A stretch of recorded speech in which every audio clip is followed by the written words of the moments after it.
Spokane. We're doing. Where's all the lilac hiding? Yeah. Everybody's audio. Is it right now? That is an in-depth feature that Can I go there? Yep, tracking the lilacs and the lilacs. Check, check, 1, 2, check, check. Hello, hello. Actually, put this thing on. Can you say a check in there for me? I absolutely will. Test 1, 2, 3. Test 1, 2, 3. This is a mic feed. So test 1, 2, 3, 4, 5, 6, 7, 8, 9, 10. You good to go? Yep. Excellent. Almost did the classic. What you have for breakfast? Yeah.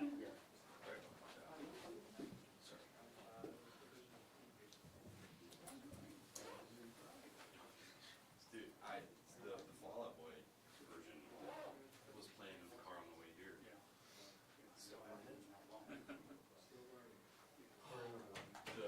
We didn't start the fire. Yeah, well, and I didn't realize the first time I heard it that they modernized it. Yeah. And I thought it was just a complete cover.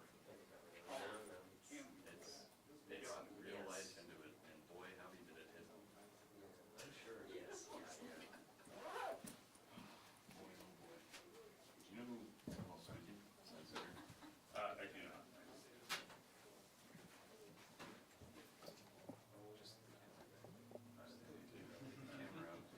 I generally know less than you guys. That's more than often, yeah.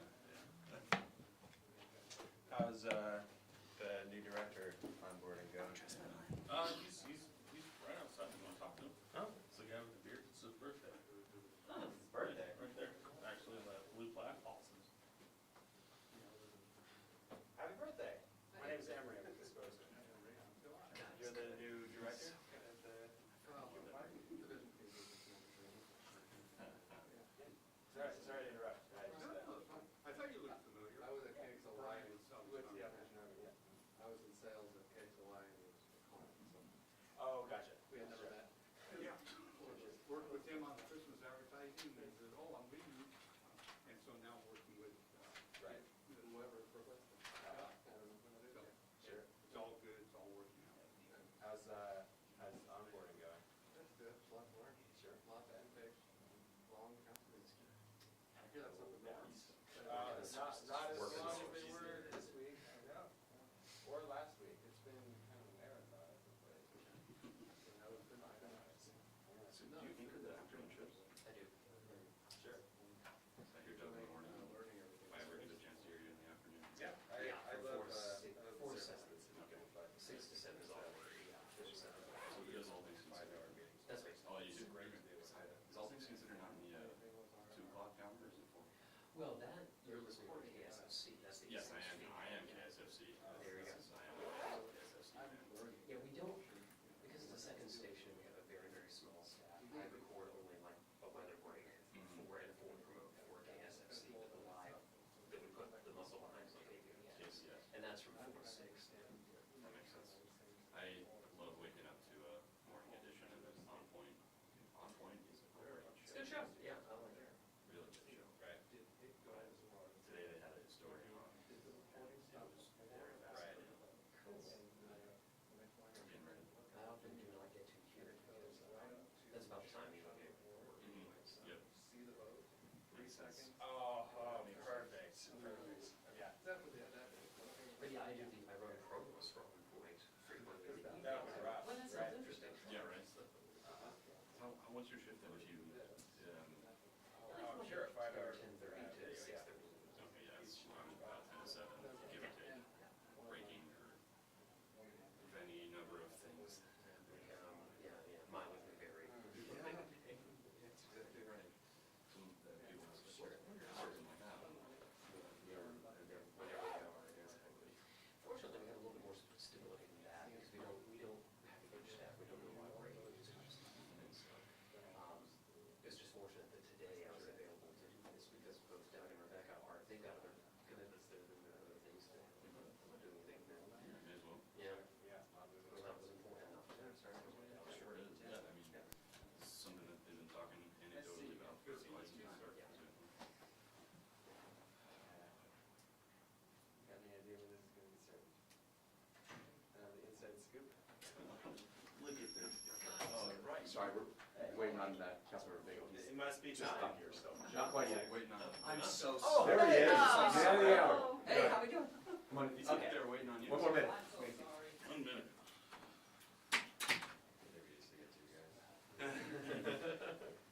It's like herding cats. Yeah. You wanted this here. We ran. You lived with me, right? I remember they ran. Did you move from the Spokane building or from somewhere else? From the spokesman. Yeah. Yeah, I had a candidate interview. I have another candidate interview at, 1, so this isn't too long. Yeah. Fun. Mhm. Yeah. So you guys spreading the wealth on the candidate profiles? Because it seems like I've seen, a lot of different people doing different stories. Oh, well, I mean, it depends on what, The beat like, and stuff. yeah, the beat. I'm doing all the council races, District 1, I just Sunday or Monday. We're gonna start running question grid stuff with the mayor. She's actually coming in for an interview at like 2:30. We had Lisa this morning. Yeah, trying to get in all of the city stuff before, I think, the 8th or something When like does that. ballots go? Ballots come out, I think, on the 20th? It's been a couple weeks since I've looked at it. I always mess that up, so don't take my word on that one. I will not. It's not being broadcast live. Right?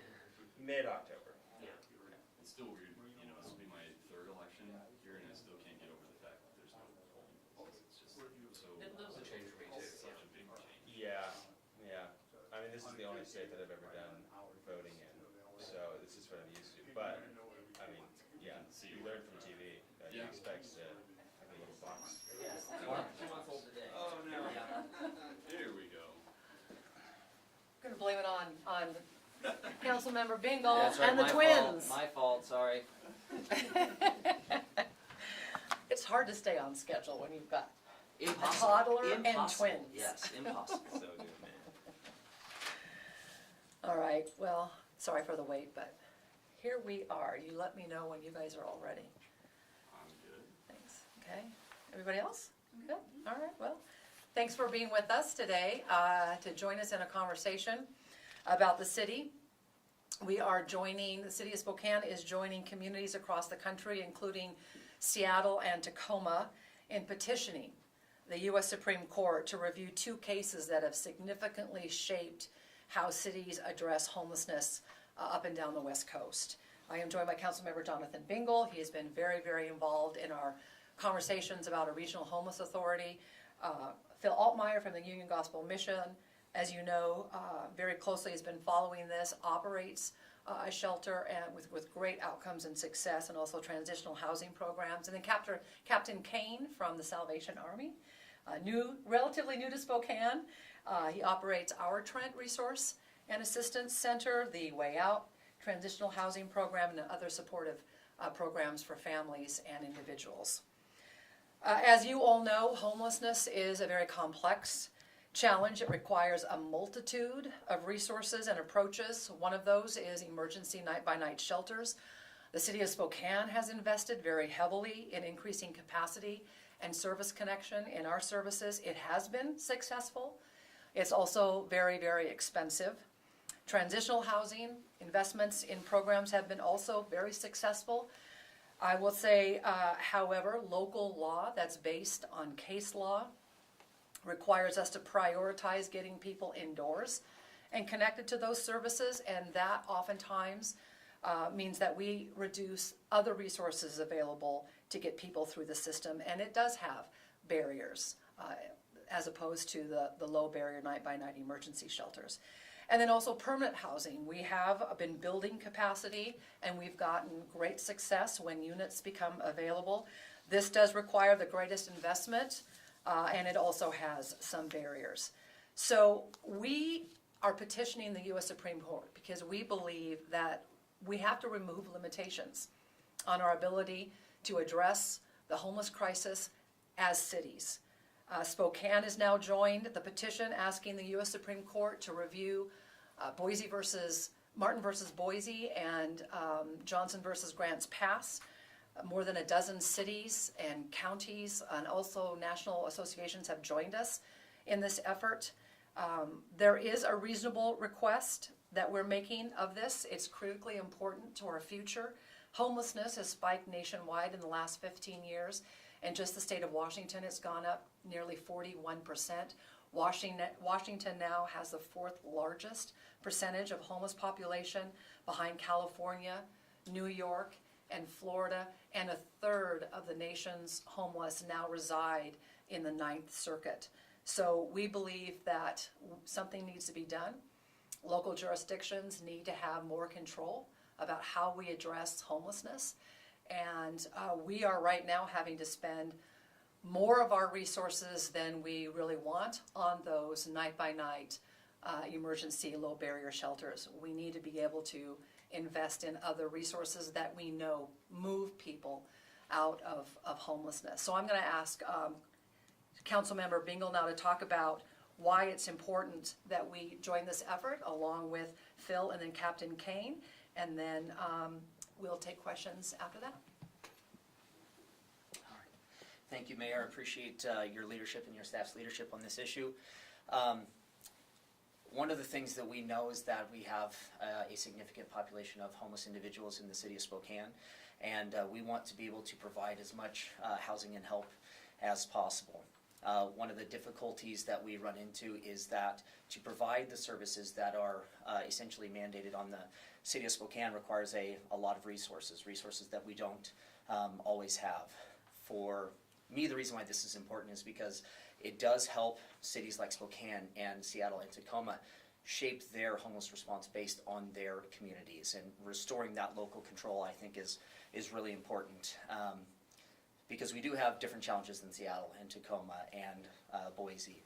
We have unique Spokane challenges, and for us to best address this issue in our community, we need to be able to have control. And so I'm excited that we're joining this. I think it's going to be a great thing for the city of Spokane, and as somebody who's very involved in our regional homeless authority discussions, we are trying to find pathways to help as many people as possible, and I think this is just going to continue to give us the flexibility that we need to address the issue in the way that we as a community want to address it. So, thank you, Mayor. Thank you, Council Bingle and Phil Olmeyer. Share yours. So I've been in Spokane 37 years working with homelessness, and this issue is really important to me because, like many of you, you have seen the change in what's happened in our city with people on the sidewalks, under bridges, everywhere sleeping. That all came about because of the decision by the 9th Circuit District Court. And I want to start by just saying, if we have compassion for the homeless people in our city, the most important thing they can have is a bed, a table to sit down and eat at, and the services that begin to move them in a positive direction. And so I really am excited that this will be the second time this goes before the Supreme Court, and they're going to make a decision in October. I hope with all the cities and more, they had, I believe, 31 attorneys. I don't think this is a Republican-Democrat issue. For the first time, Governor Newsom has said, hey, it's time to address this problem and what it's caused across the country and our cities. So I'm hoping we'll look at this from the standpoint of compassion for the homeless and what we do to get them off the street. I know this, if we're going to move people through programs where it starts with shelter to recovery, which is our main focus, and we see homeless people every day. 300 and some people got jobs last year that went through our shelters. We're taking people through long-term addiction recovery. We're seeing families restored, lives changed. But I know it starts when you walk into a shelter. That's the beginning of the process. You don't go from the street feeding the needle every day to recovery. It starts when you start getting into sober and clean environments with encouragement where hope is offered. So to me, as a country, to recognize what we've done hasn't worked and to change that and move people in that direction, I'm excited, and I'm glad our city has said we want to speak out loud to the Supreme Court, get their attention and say do something this time around. So I'm hoping they take up the case and action is taken. Thank you. Phil, can you we were just talking about just the addiction crisis that we have on our street because of the decriminalization of drugs in the last 2 years, and you had made a comment about people don't understand addiction. Can you? Yeah, I think this whole thing, what we have allowed year in and year out for addicts to stay on the streets feeding their addiction, we don't understand the power and strength of addiction. If you haven't understood what it does to the brain and the mind and the thinking, I don't know about you, it's starting to get cold. Can you imagine someone choosing to sleep on the sidewalks tonight? Well, that ought to tell you something about addiction. People don't think clearly, they don't make smart decisions, and so if we continue to allow it, I want to tell you, it not only impacts the person, it impacts the city that we live in. And I want to tell you, our city is on the most beautiful river. When guests come here, they always comment how beautiful our downtown is. But I'm telling you, when you have people and drugs and garbage and everything else, that beauty goes away, and so do the businesses. And if you're following what's happening, that's happening in major cities all up and down the West Coast. That's why I believe Newsom is finally saying enough is enough. But again, to understand what we're dealing with is to understand addiction and how a person thinks. And what does it mean to love and help them? To let them stay in that condition, or to say there's something better for you? And so I believe that's what this will do, the beginning of change, and it's how we have compassion for people. Thank you, Phil. And then Captain Kane? Yeah. Salvation Army's been in our community for more than 100 years, operating in very, very successful programs, a multitude of different programs, so. Yeah, it's a pleasure to be here. I want to make sure that I preface the fact that we're here to speak from our organizational approach to addressing homelessness and the priority that we find in making sure that not only do we work well with our government partners, but that we also stay true to our ethic that treats all people as invaluable and irreplaceable in God's eyes. And that ethic also drives us to find creative models that are beyond just crisis aversion for those we serve. We find that our greatest sources of success in addressing homelessness means that we look at a person as we see more for them than they can even see for themselves. And we understand that when a person is in a place of crisis, that they can't see past their emergency. And so an emergency bed is essential to the progress of the person, but there's so much more. And so we've intentionally created programs such as our Way Out shelter, which has a 50% success rate for those that go through our program. We know that when people are surrounded by a healthy community, when they're no longer worried about what they will eat or in that crisis, when their next fix will come, that as they begin to surround themselves with healthy people who have a vision for them, that we see long-term change happening. And so the Salvation Army is invested in our community because we love and want to serve the people that are struggling in the worst situations. And we're grateful for a community that wants to circle around us in that effort. We see that as the greatest level of compassion, not just to put a Band-Aid on a need, but to make intentional steps towards the progression of all people. All right, thank you, Captain Kane. I should just let you know too that the Ninth Circuit did provide some clarity to the cases that we're talking about, making a distinction between voluntary and involuntary homeless. So if we have a shelter bed, if we are moving someone off of a sidewalk or a public space or along the river, and we offer them a bed, they are no longer involuntarily homeless. They are choosing not to seek shelter, they are choosing not to seek services, and they are now considered voluntarily homeless. And that's a distinction that was just made this week. It may have purposely been done to preclude this particular effort, but just wanted to update you on that as well. So, does anyone have any questions? Mayor, just a technical question. What exactly is the city doing? Are we just filing an amicus brief? Are we? Well, we're part of it's an amicus brief, yes. Yeah. And it's quite an effort. You guys all have a news release, but for those who, if you're streaming or if anybody's watching that way, the number of cities, we're talking Albuquerque, Anchorage, Colorado Springs, Henderson, Las Vegas, Milwaukee, Providence, Redondo Beach, St. Paul, San Diego, Seattle, Tacoma, Honolulu, San Bernardino County. It's a huge effort. Mayor, if this amicus brief, if the court rules in these communities' favor, how does that specifically change your administration's, the city's approach to homelessness? What are the specific changes that you foresee this granting our homeless response here? Well, we are challenged with funding what we're operating right now. The Trent Resource and Assistance Center is seeing more than 300 people every single night. So we have 300 people who are off the streets, who are connected to services. We have a service provider there, Revive. We're going to be offering virtual court there very, very soon so that people can resolve any criminal justice history that is precluding them from seeking services or is providing a barrier for them. That is seeing great success, but it's also very, very expensive. Right now, if we were required to have a shelter bed for every single homeless person, we would have to duplicate that shelter numerous times, and we just don't have the funding to do that.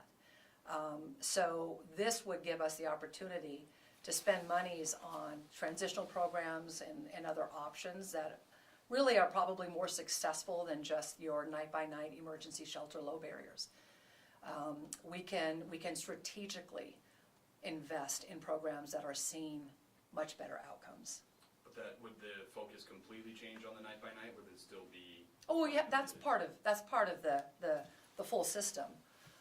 But it wouldn't be. We're spending more of our resources right now on that, and that's the challenge. That's the struggle that cities are having. Mr. Altmeyer, could you answer your question, please? Sure. You mentioned that you feel like the most important first step for the homeless is a bed and a meal. The practical effects of removing Martin v. Boise is that the city would not be required to provide shelter in order to enforce homeless laws. Yeah. How does this not, Okay. in your mind, a move backwards? I see it as a move forward because I didn't address the other issue we're dealing with our streets, sit and lie, camping. It's lawlessness. It cleans up a city. So the number of people I believe that we see that are homeless, it's going to change the choices they have to make.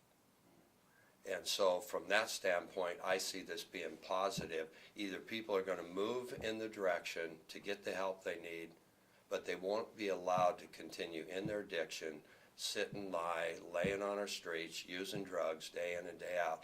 We have not been able to address that issue. Well, let me correct that, because I want this for the record. Cities have corrected that problem that have had a city council that'll stand up and have guidelines and not allow sit and lie, like San Antonio, Texas. You don't see that in their city. Unfortunately, I think our city battles with this question. Well, we have Boise Martin. Can we really enforce it? That will be gone. We can't enforce it. So I hope that answers your question. Mayor, can you elaborate on that? Do you believe that this change would change the number of people who are homeless, or would this, critics will say that this would simply push them further out in field, that they would just not be as visible? Do you actually think that this would change the problem fundamentally? Well, I think what it would do is it would help jurisdictions be able to compel people to get services.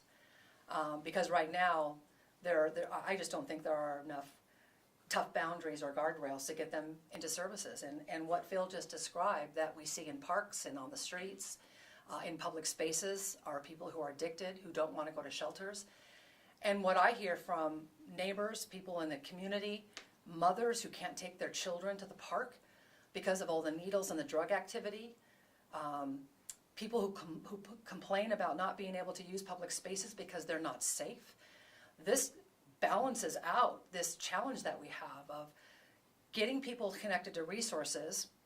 How do we address people who don't want those resources?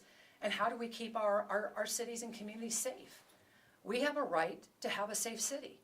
And because of the lawlessness that has resulted in some of these decisions, it's very, very challenging to keep our public spaces safe and to keep communities safe for everybody.